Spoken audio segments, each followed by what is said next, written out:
વાત કહેવા માંગુ છું કે દીકરીના કરિયાવરમાં થોડું ઘણું ઘટતું હોય ને તો મહેરબાની કરીને એને એમ ન કહેતા કે બાપે કરિયાવરમાં કાંઈ ન આપ્યું, કારણ કે એ બાપે એના કાજાનો કટકો તમને આપી દીધો છે, એનું ધબકતું હૃદય તમારા હાથમાં મૂકી દીધું છે, એના શરીરનો એક અંગ તમને આપી દીધો છે.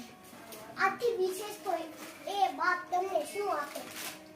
અને સાંભળી લેજો, અહીં બેઠેલા હરેક દીકરીના બાપ તમારી દીકરીના ઘરે નજર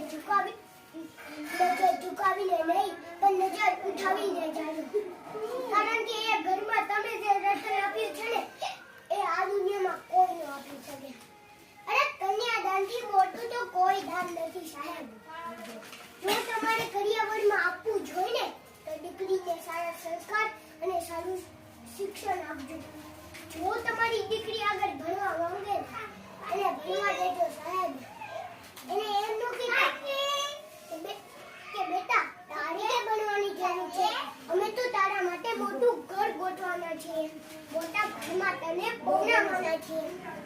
આ બોલતા પહેલા એક વસ્તુ યાદ રાખજો કે આપણે આ દુનિયામાં કાયદો પરમનન્ટ નથી. પરિવર્તન એ સૃષ્ટિનો નિયમ છે. અને આમ તો આપણા બધાનું જ કહેવું છે ને કે માવતર દઈ છાણીને કરમ લઈ જાય તાણું. ન કરે નારાયણ. જો તમારી જીવનમાં કાંઈ પણ ખરાબ પરિસ્થિતિ આવી ને એક સંસ્કારી અને શિક્ષિત દીકરી તેના પતિ અને પરિવારનો સાથ આપીને ફરી પાછા એને ઊભા કરી શકે. કદાચ કોઈ આપણું મકાન છીનવી લેશે, આપણા જમીન અને જાયદાદ છીનવી લેશે, પણ આ દુનિયામાં કોઈની પણ તાકાત નથી કે આપણું શિક્ષણ છીનવી શકે. શિક્ષણથી મેળવેલું આપણું જ્ઞાન, આપણું ટેલેન્ટ છીનવી શકે, સિવાય ભગવાન. જો તમારી દીકરીમાં શિક્ષણની તાકાત અને સંસ્કારોનું વાવેતર હશે ને તો એ શૂન્યમાંથી પણ સર્જન કરીને બતાવશે સાહેબ.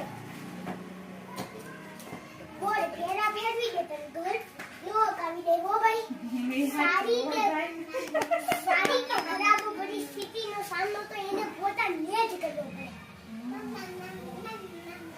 સારી કે ખરાબ પરિસ્થિતિનો સામનો તો એને પોતાને જ કરવો પડે. જનક રાજા પણ તેની દીકરી સીતા જોડે વનમાં નહોતા જઈ શક્યા.